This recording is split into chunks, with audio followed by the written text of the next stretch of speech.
റീഫെക്ട് ന്യൂസിലേക്ക് ഏവർക്കും സ്വാഗതം. എൻ്റെ നമസ്കാരം. മറ്റൊരു സംസ്ഥാനതല പ്രവേശനോത്സവം 4 ഇയർ ഡിഗ്രി പ്രോഗ്രാമിൻ്റെ ഉദ്ഘാടനം കഴിഞ്ഞിട്ടാണ് ഞാൻ വരുന്നത്. സമാനമായ ഒരു പരിപാടിയാണിത്. നിങ്ങളുടെ വിദ്യാഭ്യാസ കാലഘട്ടത്തിലെ ഒരു സുപ്രധാനമായ ഒരു അധ്യായം, അതിൻ്റെ തുടക്കം ഇവിടെ കുറിക്കുകയാണ്. കഴിഞ്ഞ പരിപാടിയിൽ പോയപ്പോൾ 4 ഇയർ ഡിഗ്രി പ്രോഗ്രാമിലാണ്. അതിനുശേഷം ഏത് മേഖലയിലേക്ക് വേണമെങ്കിലും കടന്നു പോകാൻ സാധ്യതയുള്ള വിദ്യാർത്ഥികളാണ്. പക്ഷേ എൻ്റെ മുമ്പിലിരിക്കുന്ന നിങ്ങളുടെ ജീവിതം അല്ലെങ്കിൽ നിങ്ങളുടെ കരിയർ എന്തായിരിക്കും എന്ന ഒരു കൃത്യമായ കണക്കൂട്ടലോട് കൂടി അത് സെലക്ട് ചെയ്ത് ജേർണലിസം പഠിക്കുവാനായിട്ട് വന്നിരിക്കുന്നവരാണ്. ഭാവിയിൽ നിങ്ങൾ ചിലരെങ്കിലുമൊക്കെ മൈക്ക് പിടിച്ച് നമ്മുടെയൊക്കെ മുമ്പിൽ നിൽക്കുന്നതും ഞങ്ങളെക്കുറിച്ചുമൊക്കെ ലേഖനങ്ങൾ എഴുതുന്നതും ഞങ്ങളെ ചോദ്യം ചെയ്യുന്നതും വിമർശിക്കുന്നതും ഒക്കെ ഞാൻ നോക്കിക്കാണുകയാണ്. വലിയ ഉത്തരവാദിത്തമുള്ള ഒരു മേഖലയിലേക്കാണ് നിങ്ങൾ കടന്നു വരുന്നത്. ഇന്ന് പ്രത്യേകിച്ച് ജനാധിപത്യത്തിൻ്റെ 4th പില്ലറാണ് മാധ്യമങ്ങൾ എന്നൊക്കെ നമ്മൾ പറയാറുണ്ട്. അത് വളരെ ശരിയാണ് തന്നെ. കാരണം ജനാധിപത്യം അത് എല്ലാ ആളുകൾക്കും അനുഭവവേദ്യമാകണമെങ്കിൽ അവിടെ വിമർശനങ്ങൾ ഉണ്ടാവണം, അഭിപ്രായങ്ങൾ ഉണ്ടാവണം, ശബ്ദമില്ലാത്തവർക്ക് ശബ്ദമായി മാറാൻ കഴിയണം. അത് പ്രായോഗിക തലത്തിൽ കൊണ്ടുവരാനായിട്ട് മാധ്യമങ്ങൾക്ക് വലിയ പങ്കുണ്ട്. അധികാര സ്ഥാനങ്ങളിൽ ഇരിക്കുന്ന ആളുകൾക്ക് അവര് ചോദ്യം ചെയ്യപ്പെടണം, വിമർശിക്കപ്പെടണം. എന്തെങ്കിലും തരത്തിലുള്ള കുറ്റങ്ങളോ കുറവുകളോ ഉണ്ടെങ്കിൽ അതൊക്കെ ചൂണ്ടിക്കാണിക്കാനായിട്ട് സാധിക്കണം. നമ്മൾ കേവലം സ്തുതിപാഠകർ മാത്രമായി മാറേണ്ടവരല്ല.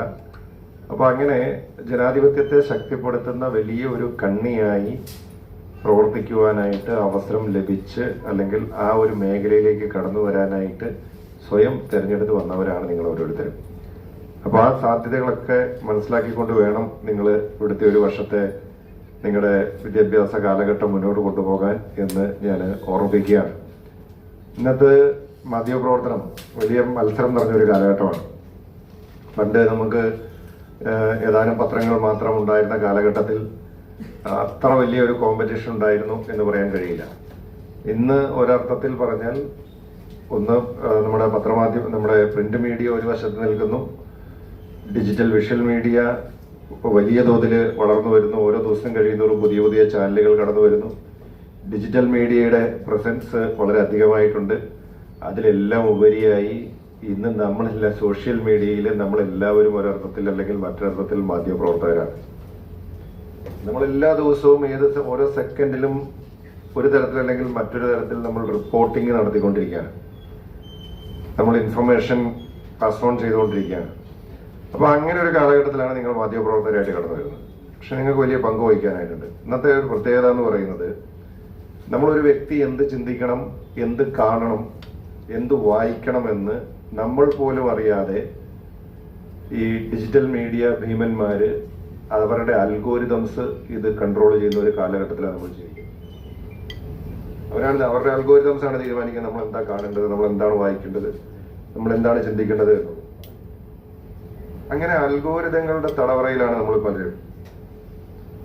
ആ തടവറയ്ക്ക് പുറത്ത് കടക്കുവാനായിട്ട് മാധ്യമങ്ങൾക്ക് വലിയ പങ്കുണ്ട്.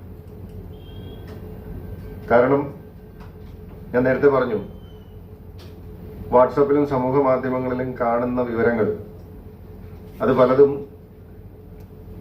കൃത്യമായിട്ടുള്ള വിവരങ്ങളാണോ, ചിലപ്പോൾ ഇൻഫർമേഷൻ എന്ന പേരിൽ, ന്യൂസ് എന്ന പേരിൽ വികാരങ്ങൾ കടത്തിവിടാനായിട്ടുള്ള ശ്രമമുണ്ട്, അജണ്ടകൾ കടത്തിവിടാനായിട്ടുള്ള ശ്രമമുണ്ട്.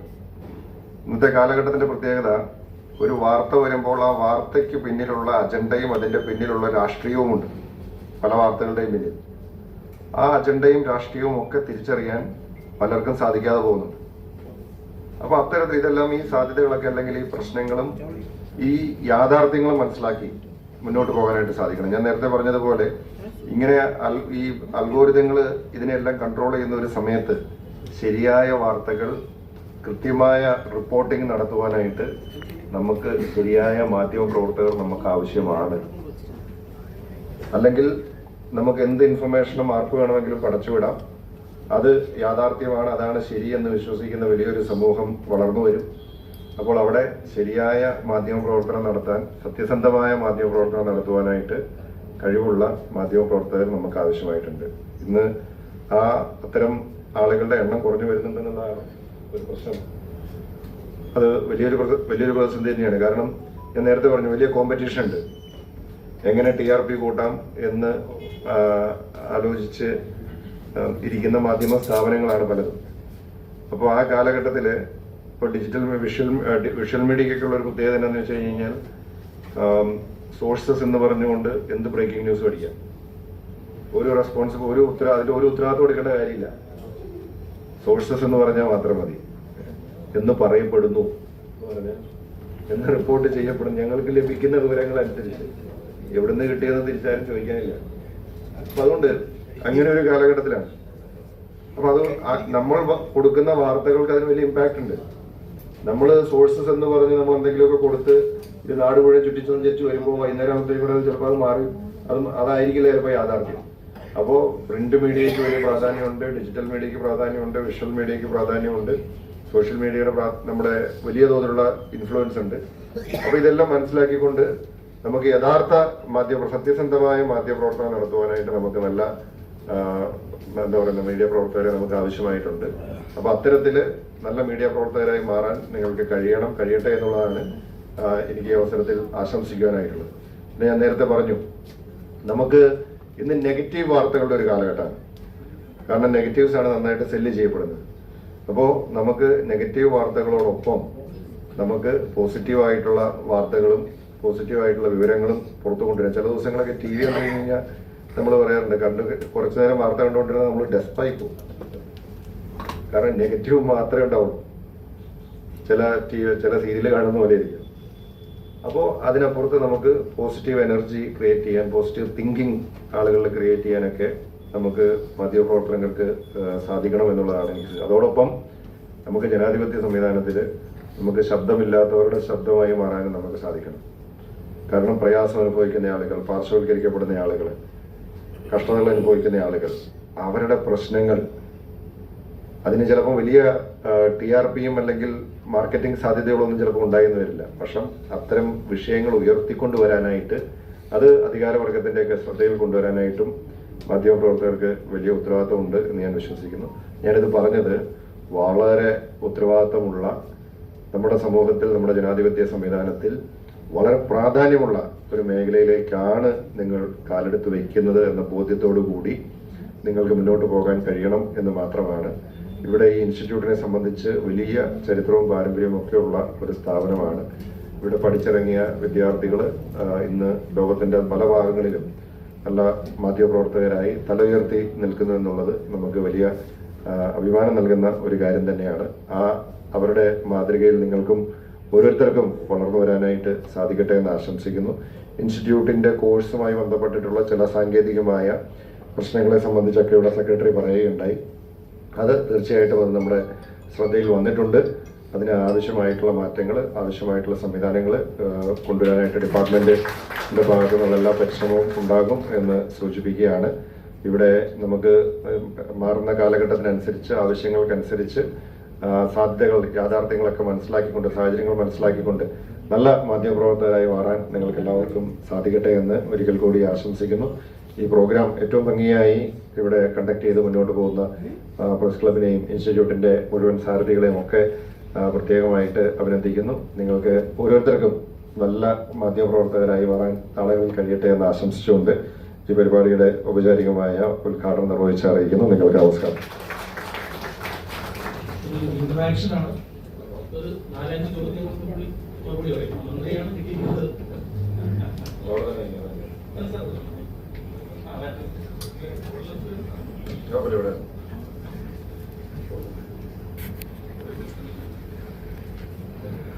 ചോദ്യങ്ങൾ ചോദിക്കാൻ അവർ പഠിച്ചു വരുന്നേ ഉള്ളൂ.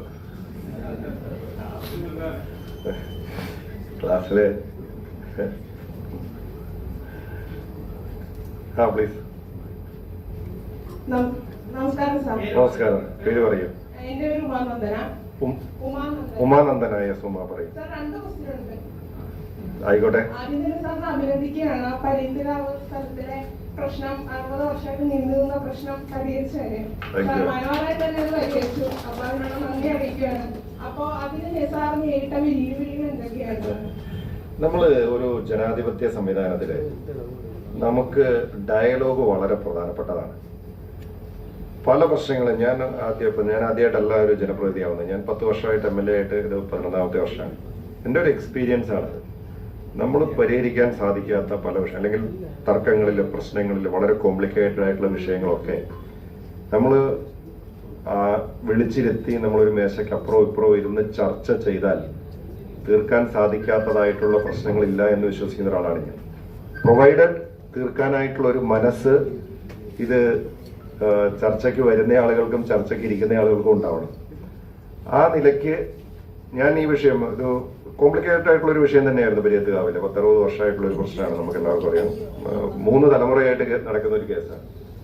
അതായത് ഈ കേസ് കൊടുത്ത ആളുടെ മക്കളുടെ മക്കളാണ് ഇപ്പോൾ കേസ് 20 വർഷത്തിൽ നടത്തിക്കൊണ്ടിരിക്കുന്നത്.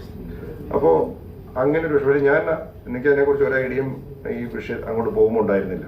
അപ്പോൾ അവിടെ ചെന്ന ആദ്യത്തെ റൗണ്ട് നമ്മൾ അവരുമായിട്ട് ചർച്ച നടത്തിയപ്പോൾ തന്നെ എനിക്ക് പോസിറ്റീവായിട്ടാണ് ഫീൽ ചെയ്തത്. കാരണം നമ്മൾ സംസാരിച്ചാൽ അത് തീരുമെന്ന് എനിക്ക് തോന്നി. അപ്പോൾ അതുകൊണ്ടാണ് അത് തീർക്കണം എന്നുള്ള ലക്ഷ്യത്തോടു കൂടി നമ്മുടെ മുമ്പിലൊരു ടാർഗറ്റ് ഉണ്ടായിരുന്നു, ഇത് പരിഹരിച്ചേ തീരൂ എന്നുള്ളത്. അപ്പോൾ പലതരത്തിൽ ഇടയ്ക്ക് വെച്ചിത് പലരും വിട്ടുപോകാനായിട്ട് അല്ലെങ്കിൽ പിന്മാറിപ്പോകാൻ ചർച്ചയ്ക്ക് അവസാനിപ്പിക്കാനൊക്കെ ശ്രമമുണ്ടായി, പല വിമർശനം ഉണ്ടായി. ഇടയ്ക്ക് വെച്ച് ചില ആളുകൾ പറഞ്ഞു ഗവൺമെന്റ് ഇത് തീർക്കാനൊന്നും പ്ലാനില്ല, തീർക്കാൻ താല്പര്യമില്ല, നമ്മളെയൊക്കെ വിമർശിച്ചു. നമ്മൾ ഒരാളുടെ കൂടെയാണ് മറ്റേയാളുടെ കൂടെയാണ് എന്നൊക്കെ പറഞ്ഞു. അപ്പോഴും ഞാൻ തിരിച്ചൊരു വാക്കും പറഞ്ഞില്ല.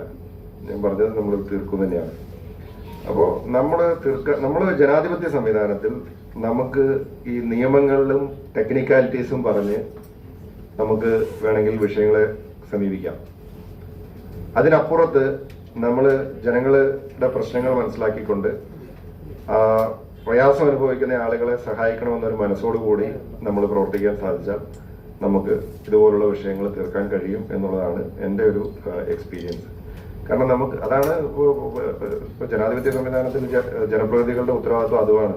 ഇപ്പോൾ കോടതി പറയുന്നത് നിയമത്തിന്റെ അടിസ്ഥാനത്തിലാണ്, പക്ഷെ നമ്മൾ നിൽക്കുന്നത് ആ വ്യവസ്ഥയ്ക്ക് അപ്പുറത്ത് നമുക്ക് പ്രായോഗികമായിട്ട് എന്ത് ചെയ്യാൻ കഴിയുമെന്നുള്ള ഒരു മാനുഷിക പരിഗണനയോട് കൂടിയിട്ടാണ് നമ്മൾ അവിടെ നിൽക്കുന്നത്.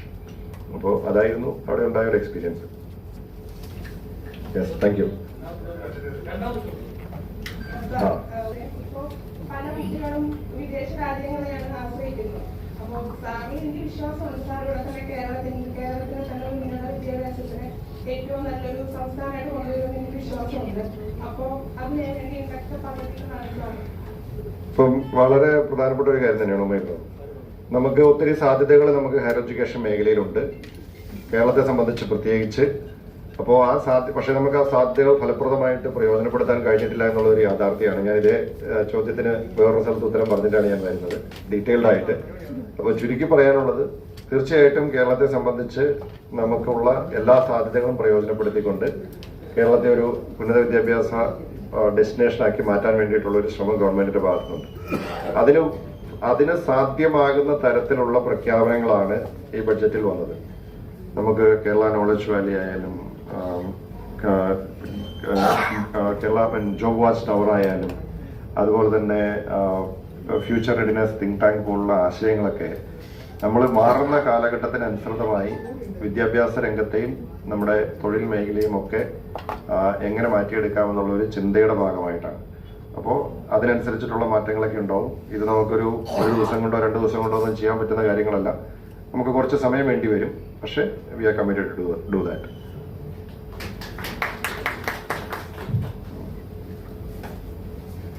ഉന്നത വിദ്യാഭ്യാസത്തിന്റെ കാര്യം പറഞ്ഞു. അപ്പൊ അതിൽ മെയിൻ ആയിട്ട് ഇപ്പൊ കേൾക്കുന്ന 2 കൺസേൺസ് ആണ്. ഒന്ന്, പഠിക്കുന്ന കുട്ടികളുടെ മെന്റാലിറ്റി ചേഞ്ച് ആയി, അതാണ് ആദ്യം എല്ലാവരും പറയുന്നത്. രണ്ടാമത് പറയുന്നത് ഇവിടെ അവസരങ്ങളില്ല, അല്ലെങ്കിൽ ഇവിടെ നിന്നിട്ട് കാര്യമില്ല എന്ന് പറയുന്നുണ്ട്. ഇത് രണ്ടില് സാറിന് എന്താണ് തോന്നുന്നത്? എന്തായിരിക്കും മെന്റാലിറ്റി ചേഞ്ച് ആയി എന്ന് പറഞ്ഞാൽ എനിക്ക് മനസ്സിലായില്ല. മെന്റാലിറ്റി എന്ന് പറയുമ്പോൾ അവർ ചിന്തിക്കുന്നത് വേറെ രീതിയിലാണ് എന്നുള്ളൊരു ബേസിക്കലി അങ്ങനെ ഒരു ടോക്ക് ഉണ്ട്. അല്ല, ചിന്തിക്കുന്നത് വേറെ രീതിയിൽ എന്ന് പറഞ്ഞാൽ ഞാൻ അതിനകത്ത് തെറ്റൊന്നും കാണുന്നില്ല. നമ്മള് ഓരോ കാലഘട്ടത്തിലും വിദ്യാർത്ഥികൾ അല്ലെങ്കിൽ ഓരോ തലമുറയും ആ കാലഘട്ടത്തിലെ സാഹചര്യങ്ങൾക്കനുസരിച്ചിട്ടാണ് ജീവിക്കുന്നതും ചിന്തിക്കുന്നതും ഒക്കെ. പഴയ തലമുറ എല്ലാം ശരിയായിരുന്നു, ഇന്നത്തെ തലമുറ മോശമാണ് എന്ന അഭിപ്രായമേ എനിക്കില്ല. അന്നത്തെ തലമുറ അന്നത്തെ സാഹചര്യങ്ങൾക്കനുസരിച്ച് ജീവിച്ചു, ചിന്തിച്ചു. ഇന്നത്തെ തലമുറ ഇന്നത്തെ സാഹചര്യങ്ങൾക്കനുസരിച്ച് ജീവിക്കുന്നു, ചിന്തിക്കുന്നു. അത് ശരിയാണ്, ഇത് തെറ്റാണ് എന്ന് പറയാൻ നമുക്ക് അവകാശമില്ല. മാത്രമല്ല, ഞാൻ കാണുന്നത് പഴയ തലമുറയേക്കാൾ കൂടുതൽ അഡ്വാൻസ്ഡ് ആയിട്ടുള്ള ഒരു തലമുറയാണ് ഇന്നത്തെ തലമുറ എന്ന് വിശ്വസിക്കുന്ന ആളാണ് ഞാൻ. കാരണം ആർട്ടിഫിഷ്യൽ ഇന്റലിജൻസും ടെക്നോളജിയും അതിൻ്റെയൊക്കെ പീക്കിൽ നിൽക്കുകയാണ് ലോകം. ആ പീക്കിൽ നിൽക്കുമ്പോൾ അതിൻ്റെ ഒരു എക്സ്പോഷർ കിട്ടിയ ആളുകളാണ് എൻ്റെ മുമ്പിലിരിക്കുന്നത് നിങ്ങൾ. അപ്പോൾ ഇന്ന് പഴയ തലമുറയെ സംബന്ധിച്ച് ഒരു ക്ലാസ്സിൽ പോകാന്ന് വെച്ച് കഴിഞ്ഞാൽ അവിടെ പോയി ഒരു സിലബസിൽ അതിനെ സംബന്ധിച്ചിട്ടുള്ള ഇൻഫർമേഷൻ കളക്ട് ചെയ്യുക എന്നുള്ളത് തന്നെ ഒരു വലിയ ചലഞ്ചാണ്. ഇന്നിപ്പോൾ നിങ്ങൾക്കിപ്പോൾ മീഡിയ ഇവിടെ പഠിക്കുന്ന ജേർണലിസത്തിൽ നിങ്ങൾ പഠിപ്പിക്കുന്ന കോഴ്സിന്റെ ഒരു സിലബസ് നിങ്ങൾക്ക് കൊടുത്താൽ, ഗൂഗിളിൽ കൊടുത്താൽ നിങ്ങൾക്ക് എല്ലാം കിട്ടും. അങ്ങനെ ഒരു കേവലം ഒരു ഇൻഫർമേഷൻ കിട്ടാൻ വേണ്ടിയിട്ട് മാത്രം, അറിവ് കിട്ടാൻ വേണ്ടി മാത്രം നിങ്ങൾ ഒരു കോളേജിലേക്ക് വരണമെന്നില്ല. നിങ്ങൾക്ക് ഓൾറെഡി എല്ലാ ഇൻഫർമേഷനും അവിടെ അവൈലബിൾ ആണ്. അപ്പോൾ അങ്ങനെ ഈ എന്താ പറയുന്നത് ടെക്നോളജി ഗ്രോത്തിന്റെ ഒരു പീക്കിൽ ആ ഒരു എക്സ്പോഷറിൽ കടന്നു വന്ന നിങ്ങളുടെ ഒരു ക്യൂരിയോസിറ്റിയെ ഒരു കൺവെൻഷണൽ ക്ലാസ് റൂം സെറ്റിംഗിൽ അഡ്രസ് ചെയ്യാന്ന് വെച്ചാൽ അത്ര എളുപ്പമുള്ള കാര്യമല്ല. കൺവെൻഷണൽ ക്ലാസ് റൂം രീതിയിലും ഇന്നത്തെ ക്ലാസ് റൂം രീതികളിലും ഒക്കെ വലിയ മാറ്റങ്ങൾ വേണ്ടി വരും. അപ്പൊ അതുകൊണ്ട് ഞാൻ പറയാം, ഇന്നത്തെ തലമുറ കുറെ കൂടി നമ്മുടെയൊക്കെ തലമുറയേക്കാൾ കുറെ കൂടി അഡ്വാൻസ്ഡ് ആയിട്ടുള്ള ഒരു തലമുറയാണ്. അപ്പോൾ അതുകൊണ്ട് നിങ്ങൾ ചിന്തിക്കുന്നതിൽ എന്തെങ്കിലും കുഴപ്പമുണ്ട് എന്നൊന്നും ഞാൻ പറയില്ല. ഇന്നത്തെ കാലഘട്ടത്തിനനുസരിച്ചിട്ട് തന്നെയാണ് ഇന്നത്തെ തലമുറ മുന്നോട്ട് പോയിക്കൊണ്ടിരിക്കുന്നത്. പക്ഷെ ആ കാലഘട്ടത്തിലെ മാറ്റങ്ങൾക്കനുസരിച്ച് അതെങ്ങനെ നന്നായിട്ട് പ്രയോജനപ്പെടുത്താമെന്നുള്ള ചിന്ത നമുക്കുണ്ടാവണം. ഇപ്പോൾ എൻ്റെ അടുത്ത് വേറൊരു കുട്ടി ചോദിച്ചിരുന്നു, ഇപ്പോൾ എ വന്നു. അപ്പോൾ എ വന്നപ്പോൾ നമുക്ക് വേണമെങ്കിൽ ഇപ്പോൾ ഒരു പ്രോജക്റ്റ് വർക്ക് ഇവിടെ ചെയ്യാൻ പറഞ്ഞാൽ നിങ്ങൾ വീട്ടിൽ പോയിട്ട് നിങ്ങൾ എയിൽ കൊടുത്താൽ നിങ്ങൾക്ക് പ്രോജക്റ്റ് റിപ്പോർട്ട് ചിലപ്പോൾ നിങ്ങൾക്ക് കിട്ടും. അങ്ങനെ ആർട്ടിഫിഷ്യൽ ഇന്റലിജൻസ് ഉപയോഗിച്ച് നമ്മളെല്ലാം ചെയ്യാൻ നോക്കിയാൽ നമ്മുടെ ഹ്യൂമൻ ഇന്റലിജൻസ് ആയിരിക്കും നമുക്ക് ഉപയോഗിക്കാൻ പറ്റാണ്ട് പോകുന്നത്. അപ്പോൾ കാലഘട്ടത്തിന്റെ സാധ്യതകൾ മനസ്സിലാക്കുക, സാധ്യതകൾ പ്രയോജനപ്പെടുത്തുക, അതൊക്കെ നമ്മുടെ ഒരു ഹ്യൂമൻ ഇന്റലിജൻസ് ഡെവലപ്പ് ചെയ്യാനായിട്ടുള്ള ഒരു മീഡിയമായിട്ട് കണ്ടുകൊണ്ട് നമുക്ക് നല്ല രീതിയിലുള്ള ഒരു വളർച്ച, ഒരു പേഴ്സണൽ ഗ്രോത്ത്, നമ്മുടെ ഇന്റലക്ച്വൽ ഗ്രോത്ത് അത് യാഥാർത്ഥ്യമാക്കാൻ വേണ്ടിയിട്ട് പരിശ്രമിക്കുക എന്നുള്ളതാണ് എനിക്ക് സൂചിപ്പിക്കാനുള്ളത്. രണ്ടാമത്തെ ഒരു ചോദ്യം കൂടെ ഉണ്ടായിരുന്നു, ഒരെണ്ണമായിരുന്നു ചോദിച്ചല്ലേ. വിദേശത്ത് പോകുന്നത് നമുക്കിപ്പോ ഒരാൾ ഇവിടെ നിൽക്കണം, പുറത്ത് പോകാൻ പാടില്ല എന്നൊന്നും പറയാനുള്ള അവകാശം, സ്വാതന്ത്ര്യം നമുക്കില്ല, അധികാരം നമുക്കില്ല. അതൊക്കെ ഓരോരുത്തരുടെ പേഴ്സണൽ ചോയ്സ് ആണ്. പക്ഷെ അവർ പോകുന്നതിന് പല കാരണങ്ങളും ഉണ്ട്. നമ്മുടെ വിദ്യാഭ്യാസ സ്ഥാപനങ്ങളെല്ലാം മോശമായതുകൊണ്ട് മാത്രമല്ല അവർ അവിടെ പോകുന്നത്. അവിടെ പോകുന്നതിന് ഒന്ന്, അവർ തൊഴിൽ സാധ്യതകൾ നോക്കുന്നുണ്ട്. രണ്ട്, അവിടുത്തെ ലൈഫ് സ്റ്റൈല് ആഗ്രഹിച്ചു പോകുന്നവരുണ്ട്. അവിടെ ലഭിക്കുന്ന ഒരു ഫ്രീഡവും അവിടുത്തെ ഒരു എൻവയൺമെന്റും. പിന്നെ വിദേശത്ത് പോവുക എന്നുള്ള വേറൊരു സ്വപ്നം. അതൊക്കെ എല്ലാവരും പലരും തലയാട്ടുന്നുണ്ട്. ആരൊക്കെ പോകുന്നുള്ളതാണ് ഇനി കാണേണ്ടത്. അപ്പോൾ അങ്ങനെ പല കാര്യങ്ങളുണ്ട് പുറത്ത് പോകുന്നതിന്. പക്ഷെ നമുക്ക് ചെയ്യാവുന്നത്, വിദ്യാഭ്യാസ രംഗത്ത് നമ്മുടെ സ്ഥാപനങ്ങളും നമ്മുടെ പ്രോഗ്രാമുകളും കോഴ്സുകളും മോശമായതുകൊണ്ട് ആരും പോകുന്നു എന്നത് നമുക്ക് അംഗീകരിക്കാൻ കഴിയില്ല. അപ്പോൾ നമുക്കിവിടെ ആവശ്യമായിട്ടുള്ള ഒരു ഗ്ലോബൽ എക്സ്പോഷർ അല്ലെങ്കിൽ ഒരു നാഷണൽ എക്സ്പോഷറോ ഒക്കെ നമ്മുടെ നാട്ടിൽ നമുക്ക് ലഭ്യമാക്കാൻ, ആ തരത്തിലുള്ള സ്ഥാപനങ്ങൾ നമുക്കിവിടെ ലഭ്യമാക്കാൻ കഴിയണം. അത് ആ അവസരങ്ങൾ നമ്മുടെ വിദ്യാർത്ഥികൾക്ക് ലഭിക്കണം. പിന്നെ അതിനുശേഷം ആരെങ്കിലും ഒക്കെ പോകുന്നുണ്ടെങ്കിൽ അത് അവരുടെ പേഴ്സണൽ ചോയ്സ് ആണ്, നമുക്ക് അതിനകത്ത് ചെയ്യാൻ കഴിയില്ല. പക്ഷെ will try to provide the best facilities here. Thank you. നമസ്കാരം. ഓക്കെ. എന്റെ ചോദ്യം എന്ന് പറഞ്ഞാൽ, അറ്റ് പ്രസന്റ് എന്ന് വെച്ചാൽ കുറെ നാളായിട്ട് ഞാനൊരു ആർട്ടിസ്റ്റാണ്. അപ്പൊ കുറെ നാളായിട്ട് നമ്മൾ കണ്ടുകൊണ്ടിരിക്കുന്നതാണ്, ഇപ്പൊ സ്കൂളിൽ സ്പോർട്സ് ചെയ്യുന്നവരുണ്ടാവും, പിന്നെ കുറച്ചാൾ കഴിഞ്ഞിട്ട് കോളേജിൽ കയറുമ്പോഴായാലും അവർ സ്പോർട്സിന്റെ പറയുമ്പോൾ ഈ സ്പോർട്സിന് കയറുമ്പോൾ ഒരു ഗുണമെന്ന് പറഞ്ഞാൽ അവർക്ക് പിന്നുള്ള ഗ്രേസ് മാർക്കുകൾ കൂടുതൽ, ലൈക്ക് ഗ്രേസ് മാർക്കുകൾ കമ്പാരിറ്റീവ്ലി ആർട്സിനെ വെച്ച് നോക്കുമ്പോൾ ഗ്രേസ് മാർക്കുകളായാലും അതുപോലെ തന്നെ മറ്റ് ഇവന്റ്സ് കൂടുതൽ വരുന്നതായാലും കൂടുതലായിട്ടാണ് കാണപ്പെടുന്നത്. പക്ഷെ ഇപ്പൊ ഫോർ എക്സാമ്പിൾ ആർട്സിന് തന്നെ ഞാനിപ്പം ഇവിടെ ഇപ്പൊ സ്കൂൾ തലം എടുത്ത് നോക്കുകയാണെങ്കിൽ സംസ്ഥാന തലമുണ്ട്, ശരി തന്നെയാണ്. ഇപ്പം ആർട്സ് ഇവിടെ യൂണിവേഴ്സിറ്റി തലം നോക്കുകയാണെങ്കിൽ യൂണിവേഴ്സിറ്റിയുടെ സൗത്ത് സോൺ തലമുണ്ട്, നാഷണൽ തലമുണ്ട്. പക്ഷെ ഇതിനൊന്നും അവിടെ നാഷണൽ തലമായാലും സൗത്ത് സോൺ തലമായാലും അവിടെ തന്നെ നിന്നു പോകുന്നു എന്നുള്ളൊരു കാര്യം എനിക്ക് കാഴ്ചപ്പാടിൽ എനിക്ക് തോന്നുന്നു. ഞാൻ 4 വർഷമായിട്ട് നാഷണലിസ്റ്റ് പോകുന്ന ഒരു വ്യക്തിയാണ്. ഇവിടെ കേരള യൂണിവേഴ്സിറ്റിയിലെ ട്യൂട്ടറായിട്ട് അവിടെ പെർഫോമറായിട്ടും സ്റ്റുഡന്റ് ആയിട്ടും പോയിട്ടുള്ള ഒരു വ്യക്തിയാണ്. ഞാൻ ഫോക്ക് ഓർക്കസ്ട്രയാണ്. കഴിഞ്ഞ വർഷം നാഷണൽസ് പോയി ഫസ്റ്റ് ഉണ്ടായിരുന്നു. അപ്പം എൻ്റെ മെന്ററായിരുന്നു. അപ്പം എന്തുകൊണ്ട് ഇപ്പോഴും സ്പോർട്സ് കോട്ട എന്ന് പറയുന്ന രീതിയിലായാലും അവർക്കൊരു മുൻഗണന കിട്ടുന്നുണ്ട് എന്നുള്ളൊരു സംഭവം എനിക്ക് തോന്നിയിട്ടുണ്ട്. എനിക്ക് ഇതുവരെ എനിക്ക് ചോദിക്കണമെന്നുണ്ടായിരുന്നു ഒരു മന്ത്രിയുടെ അടുത്തോ അല്ലെങ്കിൽ അതിന്റെ ഒരു ഉന്നത രീതിയിലുള്ള ഒരാളുടെ അടുത്ത്. പക്ഷെ എനിക്കിപ്പോഴാണ് ചോദിക്കാനൊരു അവസരം കിട്ടിയത്. സ്പോർട്സിന് ലഭിക്കുന്ന പ്രയോറിറ്റി അഡ്വാൻറ്റേജ് ആർട്സിന് ലഭിക്കുന്നില്ല എന്നുള്ളതാണ് അല്ലേ? ഇപ്പൊ സ്പോർട്സിന് പോകണമെങ്കിൽ സിമ്പിൾ ആയിട്ട് സ്പോർട്സ് കോട്ട ജോലിയായി കിട്ടുന്നുണ്ട്. ആർട്സിനും യൂത്ത് ഫെസ്റ്റിവലിലും അതുപോലെ തന്നെ നാഷണൽ ഇതിലും ഒക്കെ പങ്കെടുക്കുന്നവർക്ക് ഗ്രേസ് മാർക്ക് കിട്ടുന്നുണ്ടല്ലോ. ഗ്രേസ് മാർക്ക് കിട്ടുന്നത് ഇല്ലെന്നല്ല സാർ, ബട്ട് ആ ഗ്രേസ് മാർക്ക് എന്നുള്ള സാധനം കഴിഞ്ഞാൽ പിന്നെ അവർക്ക് ഇല്ല. അവര് പിന്നെ ആർട്സിന്റെ പുറകെ ചിലപ്പോ ഈ നാഷണൽസിന് പോകുമ്പോ പോലും അവര് ചിലപ്പോ ഈ മാർക്കിന് വേണ്ടി മാത്രമായിരിക്കും വരുന്നത്. സംഭവം ഞാനത് ചെക്ക് ചെയ്യാം. ഞാൻ അതിന്റെ കൃത്യമായിട്ട് പരിശോധിച്ചിട്ട് ഞാൻ മറുപടി പറയാം. പറഞ്ഞ കാര്യം വാലിഡ് ആണ്. അത് ഐ ടേക്ക് ദാറ്റ് സീരിയസ്ലി. അപ്പോൾ ഓക്കെ, ഇനി ബാക്കിയുള്ള ചോദ്യങ്ങൾ നിങ്ങൾ കോഴ്സൊക്കെ കഴിഞ്ഞ് ഇനി ഉണ്ടാരെങ്കിലും ലാസ്റ്റ് ക്വസ്റ്റ്യൻ ആർക്കെങ്കിലും? അതെ അതെ അത് ഇവിടുത്തെ പഴയ പൂർവ്വ വിദ്യാർത്ഥിയാണ്, എൻ്റെ കൂടെ ഉണ്ട്. അതെ ചോദ്യം. അതായത് ബഹുമാനപ്പെട്ട മന്ത്രി SH കോളേജ് തേവരയുടെ പ്രോഡക്റ്റ് ആയിരുന്നു. പിന്നീട് ഹൈദരാബാദ് സർവകലാശാലയിലെത്തി, പിന്നീട് ജവഹർലാൽ നെഹ്റു യൂണിവേഴ്സിറ്റിയിലെത്തി. ഈ കാലയളവിലുടനീളമാണ്. അതായത് തേവര കോളേജിൽ യൂണിയൻ ചെയർമാനായി, പിന്നീട് JNU NSU വൈസ് പ്രസിഡന്റായി, പിന്നീട് NSU അധ്യക്ഷനായി. ഈ NSU അധ്യക്ഷനായിരുന്ന കാലഘട്ടത്തിൽ പഠനം മുന്നോട്ട് കൊണ്ടുപോകുന്നുണ്ടായിരുന്നു. MPhil അടക്കം ആ ഘട്ടത്തിൽ പൂർത്തിയാക്കുകയും ചെയ്തിട്ടുണ്ട്. ഈ പൊതുവെ പറഞ്ഞു കേൾക്കുന്നത് പഠനവും പൊളിറ്റിക്സും ഇത് രണ്ടും മുന്നോട്ട് കൊണ്ടുപോകുന്നതിൽ വലിയ പ്രതിസന്ധി ഉണ്ട്. രാഷ്ട്രീയം കളിച്ചാൽ അത് തന്റെ അക്കാഡമിക് കരിയറിനെ അത് ബാധിക്കുമെന്ന തരത്തിൽ വലിയ വിമർശനം വരുന്ന ഒരു സാഹചര്യമുണ്ട്. ഈ കാലഘട്ടത്തിൽ തന്നെയാണ് അങ്ങ് ദേശീയ രാഷ്ട്രീയം ശ്രദ്ധിച്ച ലോകവിമൂല സമരം അടക്കം നയിച്ചത്. എങ്ങനെയാണ് അങ്ങ് ബഹുമാനപ്പെട്ട മന്ത്രിയുടെ പൊളിറ്റിക്സും പഠനവും എന്നുള്ളത് ഏറ്റവും പ്രസക്തമായിട്ടുള്ളത്? അല്ല, ഇറ്റ് ഓൾ ഡിപ്പെൻസ് ഓൺ നമ്മുടെ പ്രയോറിറ്റി നമ്മൾ എവിടെ കൊടുക്കുന്നു എന്നുള്ളതിനാണ് കാര്യം. നമുക്ക് എനിക്ക് രാഷ്ട്രീയത്തിൽ താല്പര്യമുണ്ടായിരുന്നു. ഞാൻ കോളേജ് കാലഘട്ടം തുടങ്ങി. ഇൻഫാക്ട് സ്കൂൾ കാലഘട്ടം, ഞങ്ങളൊക്കെ മലബാറുകാരാണ് ബേസിക്കലി. അപ്പോൾ സ്കൂൾ കാലഘട്ടത്തിൽ തന്നെ രാഷ്ട്രീയത്തിൽ ഉണ്ടായിരുന്ന ആളാണ്. അപ്പോൾ കണ്ണൂരായിരുന്നു. അതിനുശേഷം കോളേജിൽ വന്നപ്പോഴും രാഷ്ട്രീയം ഉണ്ടായിരുന്നു. പക്ഷെ അതോടൊപ്പം പഠിക്കണമെന്നുള്ളതും വളരെ നിർബന്ധമായിരുന്നു. കാരണം നമുക്ക് സാധാരണ ഒരു കാർഷിക കുടുംബത്തിൽ നിന്നാണ് വന്നത്. അപ്പോൾ നമുക്ക് പഠിച്ച് രക്ഷപ്പെട്ടേ മതിയാവും. മറ്റു മാർഗങ്ങളൊന്നുമില്ല. നമ്മൾ എവിടെയെങ്കിലും പാളിപ്പോയാൽ നമ്മുടെ ജീവിതം തീർന്ന് തിരിച്ച് ചെന്ന് പറമ്പിൽ പണിയെടുക്കാനേ സാധിക്കുമായിരുന്നുള്ളൂ. അപ്പോൾ അതുകൊണ്ട് നമുക്ക് എന്തായാലും രക്ഷപ്പെടണം എന്നുള്ളൊരു ആഗ്രഹം ഉണ്ടായിരുന്നു. അതുകൊണ്ട് പഠനവും പ്രാധാന്യത്തോടുകൂടി തന്നെ കണ്ടു, രാഷ്ട്രീയവും വളരെ പ്രാധാന്യത്തോടു കൂടി തന്നെ കണ്ടു. പിന്നെ രണ്ടിനും നമ്മൾ സമയം കണ്ടെത്തുന്ന ഇതെല്ലാം പറഞ്ഞില്ല. It all depends on your priorities. നമ്മൾ എന്താണ് പ്രയോറിറ്റി? ഇപ്പോൾ നമുക്ക് ഇപ്പോൾ ഒരു ദിവസത്തിൽ എല്ലാവർക്കും 24 മണിക്കൂറാണുള്ളത്. അപ്പോൾ നമ്മളൊരു മന്ത്രിയായിരിക്കുമ്പോൾ നമുക്കുള്ള പ്രയാസങ്ങൾ അല്ലെങ്കിൽ ഒരു MLA ആയിരിക്കുമ്പോഴൊക്കെ എത്രത്തോളം സമയത്തിൻ്റെ കൺസ്ട്രെയിൻസ് ഒക്കെ നമുക്ക് അറിയാൻ പറ്റും. പക്ഷേ നമ്മളൊരു 24 മണിക്കൂർ നമ്മൾ ബ്രേക്കപ്പ് ചെയ്ത് നമ്മൾ എന്തൊക്കെ കാര്യങ്ങൾക്കാണ് നമ്മൾ സമയം ചെലവഴിക്കുന്നതെന്ന് നമ്മൾ തന്നെ ഒന്ന് ചിന്തിച്ചാൽ മതി.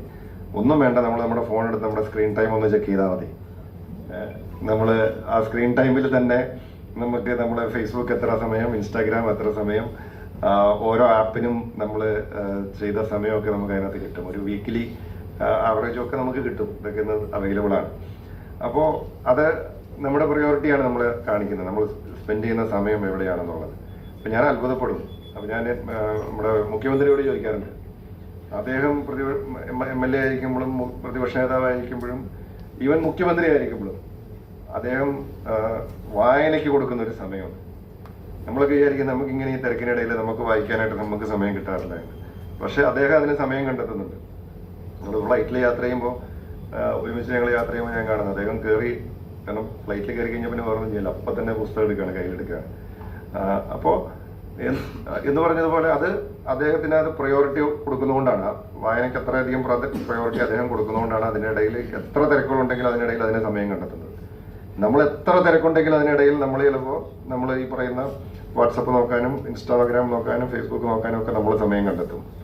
അത് നമ്മൾ എവിടെയാണ് നമ്മുടെ പ്രയോറിറ്റി എന്നനുസരിച്ചിട്ടിരിക്കും. അപ്പോൾ അങ്ങനെ നമുക്ക് സമയം എല്ലാവർക്കും ഒരുപോലെയാണ്. ഇത് നമ്മളിത് എങ്ങനെയാണ് 24 മണിക്കൂർ നമ്മൾ ഓരോരുത്തരും ഉപയോഗപ്പെടുത്തുന്നു എന്നുള്ളതാണ് പ്രധാനപ്പെട്ട കാര്യം. അപ്പോൾ അത് നല്ല രീതിയിൽ നമുക്ക് പ്രൊഡക്റ്റീവായിട്ട് നമുക്ക് ഡിവൈഡ് ചെയ്യാൻ സാധിച്ചാൽ നമുക്ക് എന്തും സാധിക്കും. Okay, thank you. അപ്പോൾ ഇനിയുള്ള ചോദ്യങ്ങൾ ബാക്കി നിങ്ങൾ ജേർണലിസ്റ്റുകളൊക്കെ ആയി പുറത്തിറങ്ങി വരുമ്പോൾ നമുക്ക് എവിടെയെങ്കിലുമൊക്കെ വെച്ച് കാണാം. അപ്പോൾ അവിടെ ഈ ചോദ്യങ്ങൾ ബാക്കി ആവർത്തിക്കാം. Thank you.